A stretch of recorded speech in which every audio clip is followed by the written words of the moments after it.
Live from the Script Studios, this is 10 News. He was so scraped up. I mean, everything, even his private parts. His pelvic bones are crushed. He's got, I mean, his whole face when he lifted up was just pouring with blood. It was just like incredible.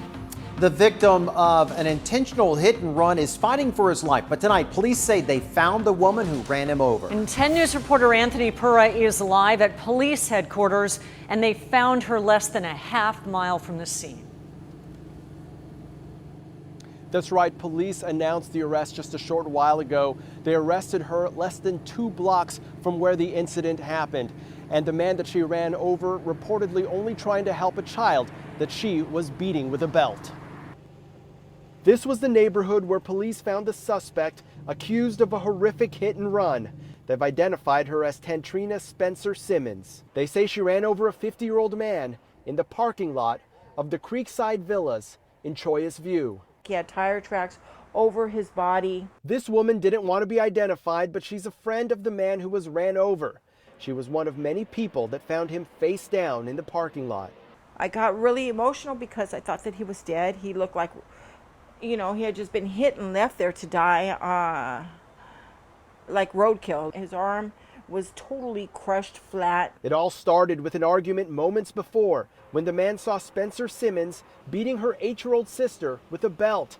And that's when the man stepped in, telling her to stop. She took it personal. She felt like somebody was interfering with her life. Mind your own business, you know. And then he said, it is my business, you know, when you're out here doing this. The witness said Spencer Simmons continued, so the man threatened to call the police. He did have his phone in his hand, allowing her to see what he was doing. I think that ignited her even more. Police said Spencer Simmons put her sister in an SUV and climbed in. Police said she purposely ran over the man. Witnesses say she ran over him several times. He really did not deserve that.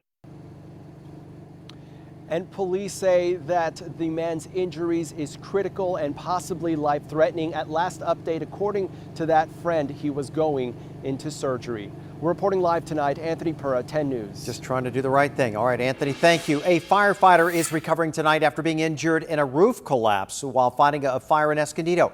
Our 10 News reporter Matt Boone shows us that wasn't the only pressing concern facing fire crews today. Yeah, guys, in addition to the fire, crews out here were facing 2 added elements of danger. First of all, you can see the entire roof collapsed in this building, but also the blaze was right next to a gun and ammo store. The guns and ammo place, can you imagine? Right. Witnesses stuck in traffic watched as the smoke and fire consumed a dry cleaning shop on Valley Parkway. Wow. The roof just caved in. Within minutes of getting there, one of the firefighters was injured as the roof collapsed. He's at the hospital, he's being taken care of, and he's stable at this time. But as Chief Rick Vogt points out, there was another pressing issue, stopping the fire from getting next door. Gun shop does pose a bit of a danger with ammunition and other things that could be stored in there. The owner of the gun shop says his first priority was trying to help the woman at the dry cleaning shop. The owner of that business came running over yelling fire, help, so we grabbed our fire extinguisher, ran over there. By the time we got in, it was in the back of the building. But at that point, their extinguisher was not enough to stop it. Less than a minute, the whole place was engulfed in smoke and flames. Fire crews were able to stop the spread of the fire. They're getting there. They're trying. However, 6 other businesses were damaged by the smoke and embers that pumped through the attic space. Those businesses will be shut down until the damage can be fully assessed. As for the cause of the fire department says they are still investigating. Reporting in Escondido, Matt Boone, 10 News. Matt, thank you. Harbor police are working to get a handle on a series of BB gun attacks around the area. The latest, an Uber driver shot at near the convention center. The Uber driver is one of the first people to actually see who he believes shot him. He said it happened as he was driving by 2 men in dark clothing. They've also had a number of attacks on taxi drivers near the airport. What are you going to gain from this? These people, just like any other people, they try to make a living and provide their family. Police say it's a tough case to crack. It's a harder job for forensics to investigate BBs as opposed to real bullets. Forensics for BB gun investigations just aren't up to speed with what they have in place for actual bullets. Officers say they are looking through surveillance cameras from businesses in the area. All right, soon you will not be able to buy any single-use plastic or styrofoam items in Solana Beach. This after the city council there voted to ban those items. Our 10 News reporter Laura Acevedo tells us the ban was widely supported. The item passed unanimously, with most people speaking in favor of the ban. Now the community is hoping other beach cities will follow. Half of all the plastic manufactured becomes trash in less than a year of being produced.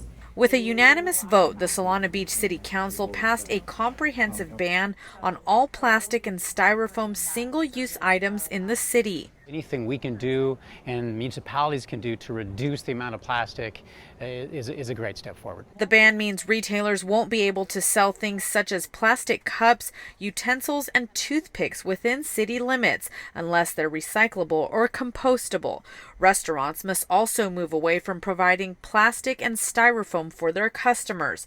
The ban also includes banning styrofoam coolers and boogie boards from the beach, even if purchased in another city.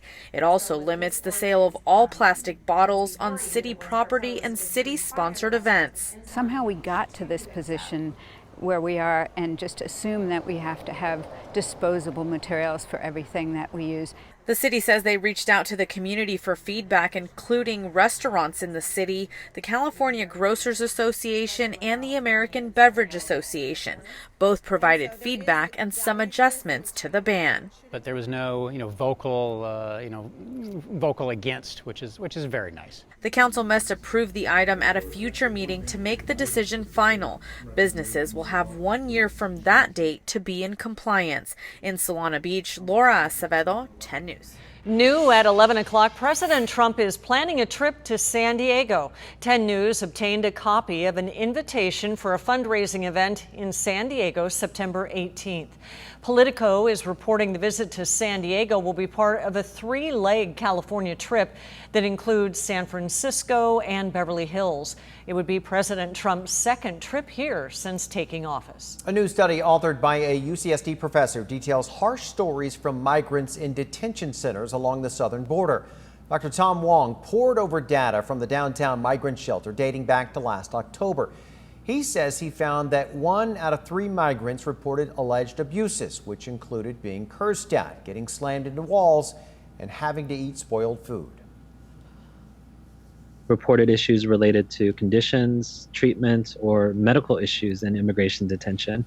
And I think that's surprising because we're likely underestimating the true number. CBP referred us to Customs and Border Protection online regulations, which state that they provide clean conditions, regularly scheduled meals, and snacks in between.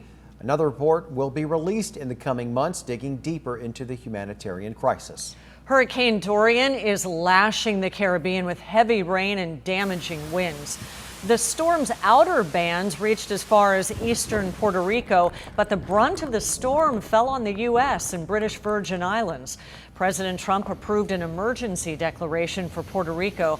Federal agencies will also provide critical aid to the U.S. territories in the Caribbean. Officials in Florida and Georgia are bracing for the worst, as the storm could strengthen to a Category 3 by the time it hits the U.S. mainland this weekend. A wild end to a chase in Los Angeles late this afternoon. A man and a woman bailed from a car, and the woman climbed onto the roof of a home. With apparently nowhere to go, she got a running start and jumped onto the roof of the home next door. There she goes. And then jumped down onto a car below. But of course, it was to no avail. She and the man ran out of places to hide, and deputies arrested them. A short time later, they were wanted for armed robbery. Well, after years of battles over the development of a large shopping center in Carmel Valley, residents are taking on one paseo yet again. The shopping center finally opened in March with shopping, food, and residential units. But the new fight is now over billboards. The Carmel Valley Planning Board says 2 large billboards are against community rules and says several tenants are out of compliance with their signs. The board says they'll file an official complaint if the billboards are not gone by the end of the month. A One Paseo spokesperson told the Del Mar Times they're working on a plan. Oceanside may finally get a much-needed new psychiatric hospital. It's been nearly a year since Tri-City Medical Center shut down its psych ward. Well, that left people in need of help with limited options close to home. Negotiations on restoring services got heated at times, but now the Union Tribune is reporting that there is a tentative deal. A new facility would be built at Tri-City's Oceanside campus. Details on the plan could be released later this week. And new tonight, the clothing store Forever 21 is reportedly close to declaring bankruptcy. Bloomberg sources say the struggling company has been unable to find loans to avoid Chapter 11. Bankruptcy could help the company close unprofitable stores. Forever 21 has 8 locations in San Diego County. No word if any of them are on the chopping block.